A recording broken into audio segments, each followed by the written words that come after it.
Kalau banyak mukminin, mukminat. Biasanya raja tidak mau kalau ada gelar yang dia miliki itu disandang oleh orang lain. Raja biasanya nggak mau.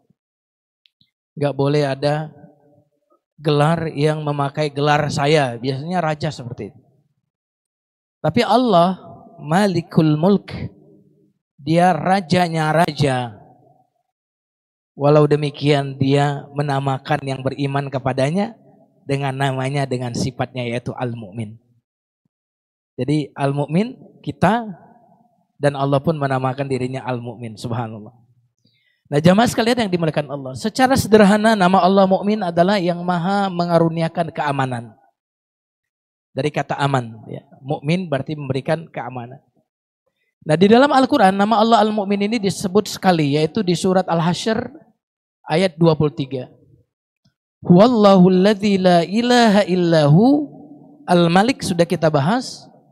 Al-Qudus, Maha Suci sudah kita bahas. As-Salam, Maha Selamat atau memberikan keselamatan. Lalu hari ini kita membahas Al-Mu'min, Maha memberikan keamanan. Jemaah sekalian yang dimuliakan Allah, ada dua makna Al-Mu'min ini.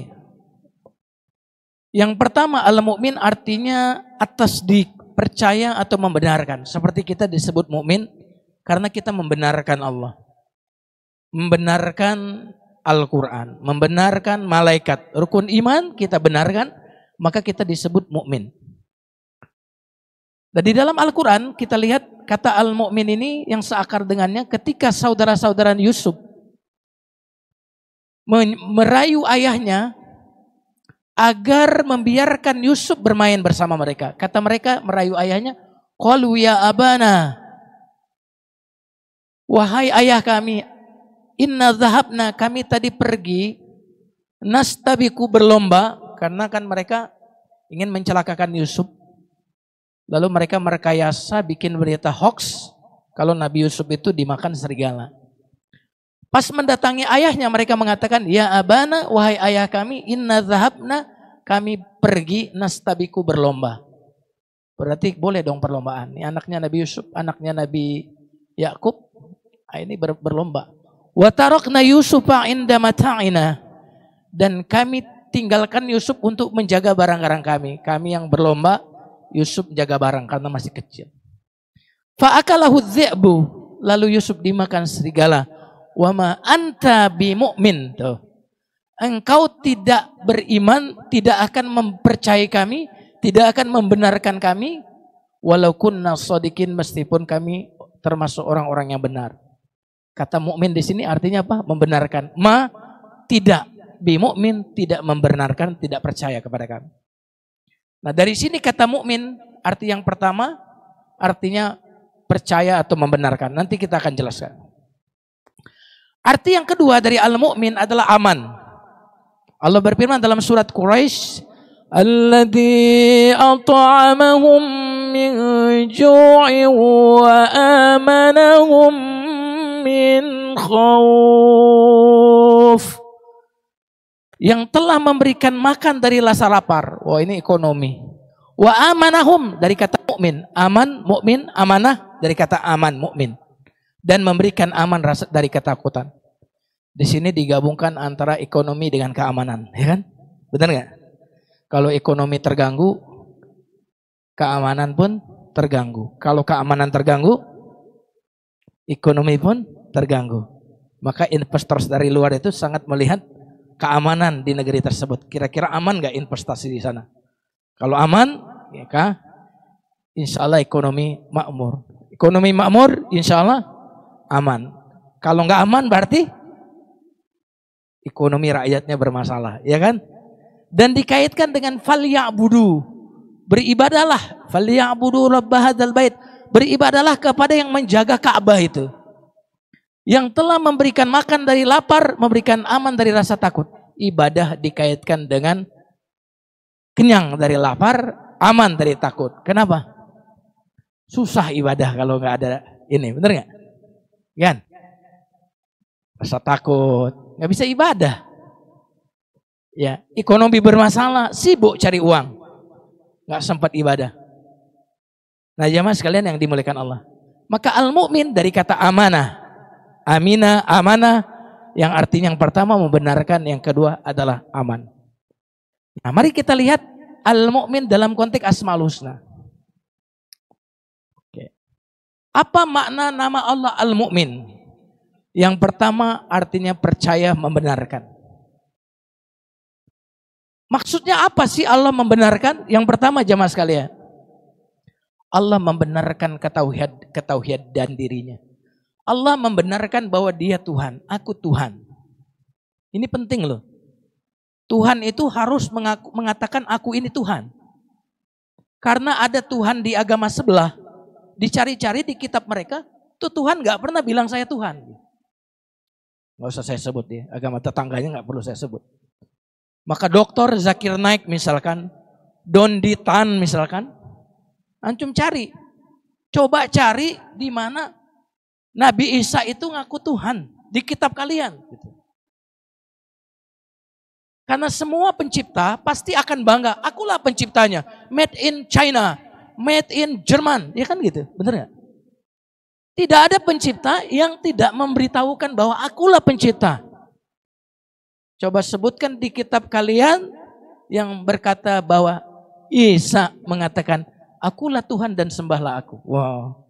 Bahkan ada yang mengatakan, kalau ada, saya akan pindah ke agama kalian. Wah, ada yang berani mengatakan gitu. Nah, jemaah sekalian yang dimuliakan Allah.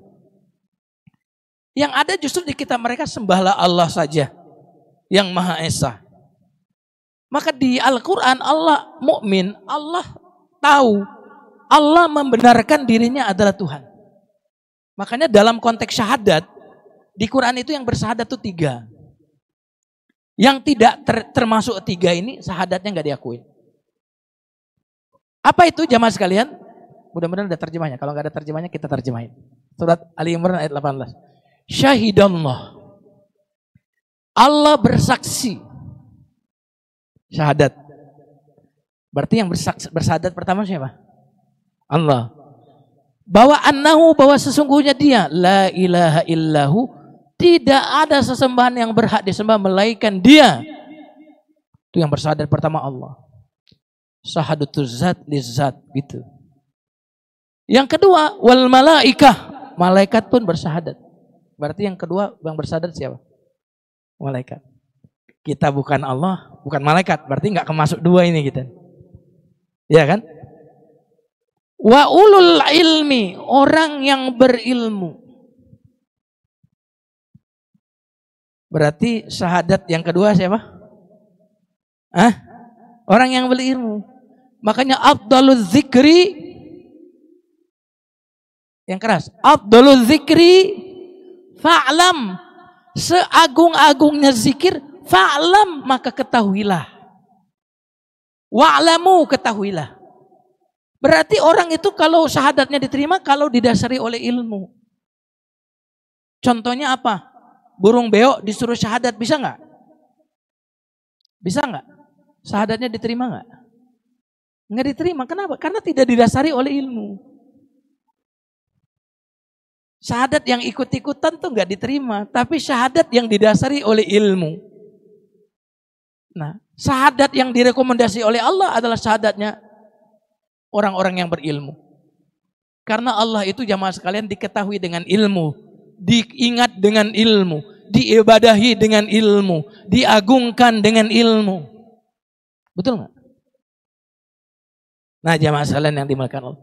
Maka di dalam Al-Quran Allah mukmin, dia tahu dirinya Tuhan. Aku membenarkan, aku adalah Tuhan. Jadi karena manusia itu terbagi 3. Ada yang tahu kalau dia tahu, terus kemudian ada yang tidak tahu kalau dia tahu. Berarti orang, kalau yang pertama beres, tahu kalau dia tahu, bagus. Tidak tahu kalau dia tahu, masih mending, kasih tahu aja dia. Yang bahaya apa? Tidak tahu kalau dia tidak tahu. Orang yang tidak tahu kalau dia tidak tahu, biasanya jamaah sekalian, dia akan mengambil tanggung jawab di mana di situ dia tidak tahu bahwa dia tidak capable di situ. Nah, oke. Jadi Allah tahu kalau dia tahu. Allah tahu kalau dia Tuhan. Makanya Allah bersyahadat bahwa akulah Tuhan, tidak ada Tuhan selain aku. Subhanallah. Banyak ayat-ayat Quran yang mengatakan, sembahlah aku itu yang menciptakan langit dan bumi. Banyak sekali ayat-ayat itu. Karena Allah membenarkan dirinya sebagai Tuhan. Jemaah sekalian yang dimuliakan Allah. Yang kedua, tadi kan makna yang pertama membenarkan, mempercayai. Al-mu'min artinya membenarkan para rasul. Dia mengutus para rasulnya dan memberi mereka mukjizat agar manusia mempercayainya.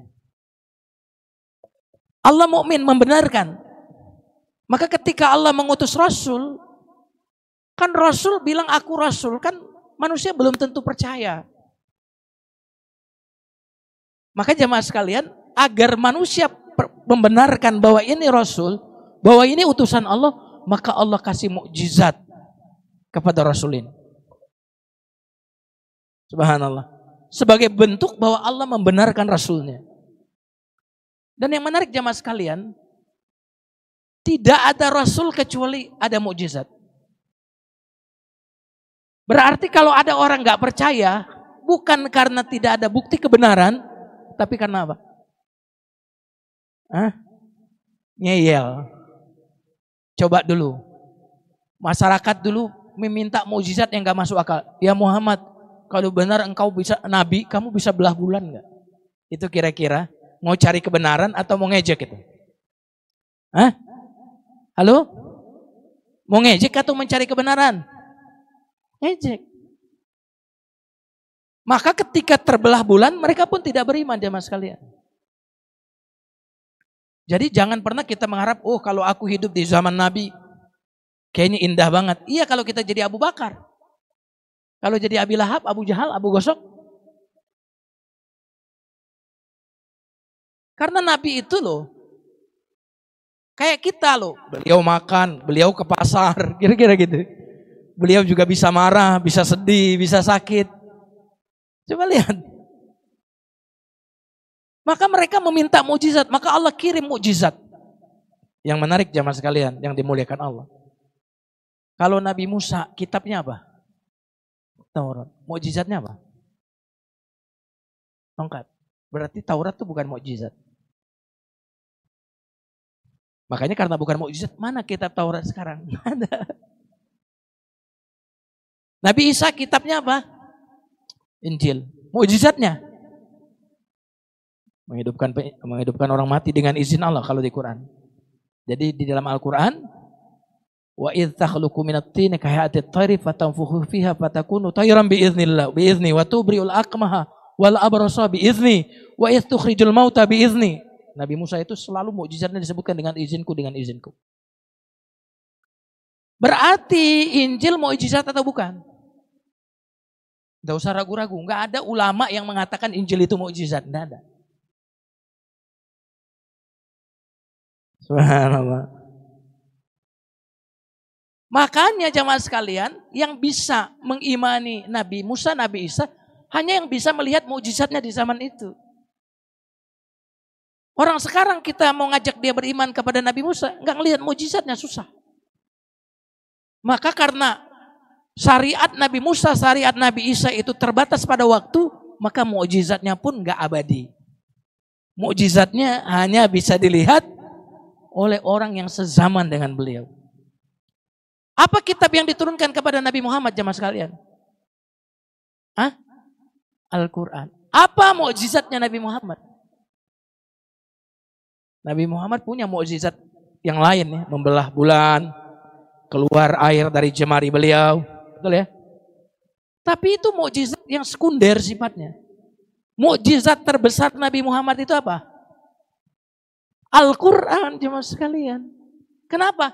Yang cocok buat zaman modern, buat zaman Iqra, buat ilmu pengetahuan itu memang mukjizat yang ngajak bicara akal, ngajak bicara hati. Makanya kenapa zaman now ini banyak orang masuk Islam tuh gara-gara Quran. Itu seperti Michael Hart misalkan, bukan Michael Hart, Kate Stevens masuk Islam gara-gara Quran. Jeffrey Lang Jeffrey Lang itu profesor matematika dari Amerika. Antum bisa cek di YouTube Jeffrey Lang. Masuk Islamnya gara-gara Quran. Ibu Irene Handono masuk Islam gara-gara Quran. Jadi ini mukjizat lebih keren daripada tongkatnya Musa. Tongkatnya Nabi Musa hanya berpengaruh pada saat orang melihat itu. Dia nggak bisa direplikasi, betul nggak? Betul apa betul nih?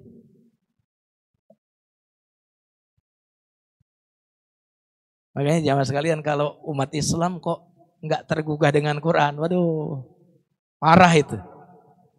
Justru kekuatan Islam itu ada di Quran itu jamaah sekalian. Kelemahan agama yang lain itu justru pada kitab sucinya. Maka Zakir Naik itu ketika berdakwah itu bukan pakai Quran. Pakai apa? Pakai kitab agama orang yang ingin didakwah itu. Jamaah sekalian yang dimuliakan Allah Subhanahu wa taala. Maka Allah kirim Al-Qur'an itu mukjizat. Yang apabila diturunkan kepada gunung, maka gunung itu akan hancur saking hebatnya Al-Qur'an itu. Oke, yang berikutnya masih Al-Mu'min, Maha membenarkan. Dia yang membenarkan segala yang dijanjikannya. Maha membenarkan dirinya Tuhan. Maha membenarkan para rasulnya. Diutus rasul, dikasih bukti mukjizat bahwa dia rasul. Maha membenarkan segala yang dijanjikannya. Janji Allah terbukti secara nyata. Maka kalau Al-Quran itu firman Allah itu nggak terbukti dalam hidup kita jamaah sekalian, kita tidak akan tertarik dengan Quran. Ya banyak contohnya dalam kehidupan kita. Kalau kamu misalkan berbisnisnya tidak riba misalkan. Kamu berbisnis dari harta yang halal, modal yang benar, jujur misalkan, maka kamu akan diberkahi oleh Allah. Kalau kamu memilih seorang istri yang begini kata Quran, kamu pilih maka kamu akan berkah. Jadi menarik, kita itu kalau pakai Quran berarti kita pakai pakar. Makanya presiden biasanya pakai staf ahli. Supaya dia ketika memutuskan tidak salah. Kalau kita pakai Quran, pakai sunnah Nabi, itu bukan staf ya. Saya tidak mengatakan staf Allah. Berarti kita dalam menjalani kehidupan ini jamaah sekalian, kita menggunakan pandangan ya, ilmunya yang maha ilmu, ahlinya ahli. Maka Allah membenarkan Al-Quran itu. Tidak ada satupun Quran itu yang tidak terbukti dalam kehidupan nyata. Karena dia Al-Mu'min, Allah yang maha membenarkan. Maka Allah berfirman dalam surat Al-Hajj, Innallaha yudafi'u 'anil ladzina amanu. Sungguhnya Allah membela orang-orang yang beriman. Sungguhnya Allah tidak mencintai orang-orang yang berkhianat lagi kafir. Ketika Nabi Adam diturunkan ke bumi, Allah berfirman kepada Nabi Adam, wahai Adam, turunlah kalian berdua. Ya. Sebagian kalian menjadi qalah bitamin hajamiyah, turunlah kalian berdua. Sebagian berdua ini bisa jadi maksudnya Adam dan Hawa, bisa jadi maksudnya Adam, Hawa jadi satu paket dan iblis. Ya.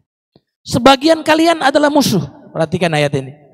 Fa imma ya'tiyannakum minni hudan. Apabila datang kepadamu petunjuk. Perhatikan. Siapa yang mengikut petunjuk tidak akan tersesat dan tidak akan sengsara. Jadi waktu Nabi Adam diusir, Allah itu ngusirnya nggak seperti ngusir karena kebencian. Saya usir kamu Adam, nih bekal petunjuk ya. Kamu kalau ngikut ini insya Allah nggak akan terulang lagi kesesatan. Kamu nggak akan sengsara. Makanya kalau hidup kita ngikutin Quran jamaah sekalian, insya Allah hidup kita nggak akan salah. Tidak akan salah kalau ngikutin Al-Quran. Oke, mari kita lihat Allah membenarkan firman-Nya. Waktu Nabi berdakwah secara jahriyah, secara terang-terangan, pamannya Abi Lahab menunjukkan tangannya. Celaka engkau sepanjang hari wahai Muhammad. Apakah untuk inilah engkau mengumpulkan kami? Kau dikumpulin semua tuh kabilah-kabilah oleh Nabi Muhammad. Lalu beliau mengumumkan kerasulannya beliau. Lalu Abi Lahab menunjukkan tangannya. Celaka engkau sepanjang hari wahai Muhammad. Turunlah surat Al-Lahab ini. Tabbat, celakalah. Yada Abi Lahab, kedua tangan Abi Lahab. Ini menyebutkan sebagian untuk maksud keseluruhan. Celaka Abi Lahab, tapi kenapa disebut tangan? Karena tangan inilah yang bisa berkarya aja mas. Teknologi, teori ilmu pengetahuan, kalau nggak ada tangan nggak bisa terjadi. Walaupun konsepnya sudah ada, nggak ada pesawat kalau nggak ada tangan, bener ya? Nggak ada gedung ini kalau nggak ada tangan, nggak ada mobil kalau nggak ada tangan, bener ya?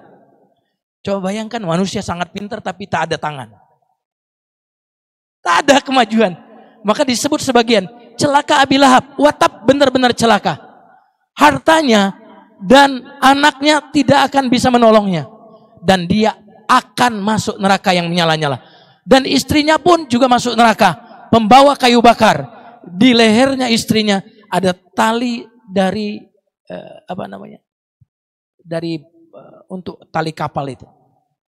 Waktu turun ayat ini, Abi Lahab masih berusia panjang umur 10 tahun. Turun ayat ini, Abi Lahab masih panjang usianya sampai 10 tahun ke depan. Padahal Abi Lahab ini cari-cari kelemahan Nabi. Dia bisa saja pura-pura lalu mengumpulkan manusia. Wahai manusia, katanya aku akan masuk neraka. Kata Muhammad nih. Saya selanaran. Ini aku umumkan ya kepada kalian, aku masuk Islam. Walaupun dia pura-pura. Kira-kira ayat ini terbukti nggak? Nggak terbukti dong. Karena dia masuk Islam. Walaupun itu pura-pura. Dan pengikut Nabi otomatis akan meragukan ayat ini. Dan kita pun akan meragukan ayat ini. Tapi ayat ini jamaah sekalian, 10 tahun kehidupannya Abi Lahab semenjak turun ayat ini. Dan dia tidak berpikir untuk mengumumkan keislamannya meskipun pura-pura. Subhanallah. Makanya ayat ini kata para ulama di tafsir-tafsir, ini salah satu bahwa Al-Quran itu berbicara tentang sesuatu yang akan terjadi di masa depan. Subhanallah. Jamaah sekalian yang dimuliakan Allah. Seorang ilmuwan Kanada ingin mencari kelemahan Al-Quran. Lalu dia mengira bahwa Quran itu adalah bercerita tentang masa lalu, bercerita tentang padang pasir gitu. Tapi dia terkejut. Karena dia pikir Al-Quran itu akan berbicara tentang anaknya Nabi, Fatimah misalkan. Akan berbicara tentang kematian istrinya beliau, Khadijah misalkan. Ternyata yang dia temukan di Quran adalah justru surat Maryam. Nah makanya saya bilang, orang Nasrani kalau baca tentang bagaimana Al-Quran memuliakan Maryam ibunya Isa alaihissalam, mereka tergoncang. Karena dalam agama kita, ya Maryam, ya ibu dari Bunda Aisyah itu betul-betul dimuliakan. Kaget mereka, nggak ada ya. Surat Aisyah nggak ada. Makanya Quran itu bukan karangan Nabi. Kalau saya ngarang mungkin suratnya saya namain anak saya yang pertama, anak saya yang kedua gitu, nama borong semua. Maryam, surat Khadijah nggak ada. Subhanallah. Lalu dia kemudian melihat gitu. Ternyata di Quran Nabi Isa paling banyak disebut namanya. Nabi Isa tuh 25 kali loh namanya disebut. Yang Isa, yang Isa, yang Isa. Kaget nih. Ternyata Nabi Muhammad di Quran cuma disebut 4 kali. Lebih banyak Nabi Musa disebut di Quran. Makanya jamaah sekalian, kalau orang baca surat Al-Baqarah, kalau yang baca itu orang Yahudi, mereka akan tergoncang.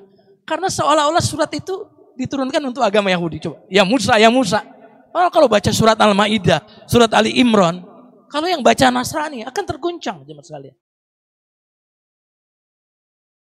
Subhanallah. Kitab keren banget ya. Kenapa Quran itu kok kayaknya acak? Woi. Jadi orang buka lembaran apapun ketemu banyak tema. Coba kalau Quran surat ini temanya satu aja. Orang baca itu nggak ada yang relate dengan dia. Tapi kalau dia buka sembarangan, tiba-tiba di ayat pertama bicara ini, tiba-tiba bicara di ayat 2. Ini bukan kitab buku manusia, ini kitab petunjuk. Kok acak? Acak karena kita nggak ngerti. Sama kayak rumus-rumus komputer itu kan, rumusnya kan X, Y, X, X gitu. Ini apaan sih maksudnya? Ya kita nggak ngerti. Makanya ada ilmu munasabah. Ilmu kesesuaian antara satu ayat dengan ayat yang lain. Satu ayat, satu surat dengan surat sebelumnya dan surat yang setelahnya. Subhanallah. Itu ada ilmunya, ilmu munasabah namanya. Jamaah sekalian yang dimuliakan Allah. Dia terus ingin mencari kekurangan Al-Quran, kontradiksi di Quran ini ada nggak sih? Dibilang itu. Tiba-tiba dia menemukan ayat surat An-Nisa ayat 82. Maka apakah mereka tidak memperhatikan Al-Quran? Seandainya Quran itu bukan dari sisi Allah, tentu mereka mendapati pertentangan yang banyak di dalamnya. Waduh, dia menemukan ayat ini. Oh, ini ayat ini berarti menantang nih. Karena salah satu syarat sesuatu itu disebut ilmiah adalah siap untuk dikritisi. Benar nggak? Halo? Sesuatu itu disebut ilmiah kalau siap dikritisi, siap diadu argumen. Quran itu bukan cuma siap diadu argumen. Quran itu menantang. Kalau kamu ragu dengan ayat ini, dengan ayat Quran, maka buatlah satu surah saja yang sana. Sama dengan Al-Quran. Kalau ayat ini, kalau Quran ini bukan datang dari Allah, niscaya akan banyak bertolak belakangnya. Maka Quran itu nggak ada yang bertolak belakang. Yang keren lagi jamaah sekalian, kalau orang nulis buku di zaman ini, pasti nulis buku begini nanti. Ini adalah usaha kami sebagai manusia. Pastilah buku ini memiliki kekurangan. Karena itu apabila saudara pembaca ingin memberikan saran atau ingin mengoreksi karangan buku kami, silakan kirimkan ke email kami. Kalau Quran itu enggak begitu kitabnya. Zalikal kitabul la raiba fi hudal lil muttaqin. Kitab ini tidak ada keraguan di dalamnya. Mana ada manusia yang ngarang buku kayak gitu, bener enggak? Halo? Pede Al-Quran ini. Maka dia menemukan ini ilmiah Quran ini. Kemudian jamaah sekalian yang dimuliakan Allah. Mungkin Quran ini dibilang perkataan setan. Dia dapati ayat ini. Dan Al-Quran itu bukanlah dibawa turun oleh para setan. Dan tidaklah patut mereka membawa turun Al-Quran itu. Dan mereka pun tidak akan kuasa. Sungguhnya mereka itu benar-benar jauhkan daripada mendengar Quran.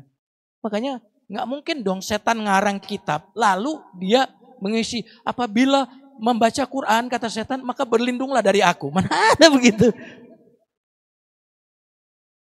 Subhanallah, jemaah sekalian yang dimuliakan Allah. Ya. Kemudian dia menemukan ayat yang mengisyaratkan Big Bang. Big Bang itu kalau nggak salah penemunya itu mendapatkan hadiah itu tahun 1973. Tiba-tiba dia membaca ayat dalam surat 21 Al-Anbiya ayat 30. Awalam yaral ladzina kafaru annas samawati wal arda kanata ratqan fafataqnahuma wa ja'alna minal ma'i kulla syai'in hayy afala yu'minun. Tidakkah orang-orang kafir itu memperhatikan bahwa langit dan bumi tadinya berpadu? Nanti silakan baca 21 ayat 30. Langit dan bumi berpadu. Nah, teori alam semesta ini mengatakan bahwa dulu alam semesta ini berada seperti satu titik yang padat. Lalu meledaklah satu titik padat itu sehingga berpisahlah antara elemen-elemen yang ada di situ. Langit, bumi berpisah, planet yang lain, bumi, bulan berpisah. Ayat ini mengatakan dulu langit dan bumi bersatu. Fafataqnahuma, kami pisahkan keduanya. Saya ingin mengatakan teori Big Bang itu bukan tafsir dari ayat ini. Tapi ayat ini mengisyaratkan teori Big Bang. Karena teori itu jamaah sekalian tidak bisa menjadi tafsir Al-Quran. Karena teori itu bisa berubah. Teori Big Bang diisyaratkan oleh ayat ini. Bukan teori Big Bang tafsir dari ayat ini. Sama.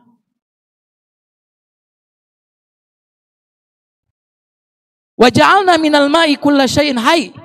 kami jadikan segala sesuatu yang hidup dari air. Waduh, keren banget. Makanya di suatu tempat, kalau para ahli itu ingin mengetahui di situ ada kehidupan atau enggak, mereka lihat ada air enggak di situ. Oh, enggak ada air, berarti enggak ada kehidupan. Jamaah sekalian yang dimuliakan Allah. Allah al-mu'min, Allah yang membenarkan. Dan yang kedua adalah, itu tadi yang kita jelaskan, makna yang pertama, Allah al-mu'min adalah Allah yang memberi rasa aman. Yang kedua, ya maknanya. Kita enggak bisa membahas semuanya. Mudah-mudahan yang kita dengar ini yang bisa kita pahami, kita yakini, kita amalkan. Baik, kita tutup dengan doa kafaratul majelis. Subhanakallahumma bihamdika asyhadu an la ilaha illa anta astaghfiruka wa atubu ilaik. Wassalamualaikum warahmatullahi wabarakatuh.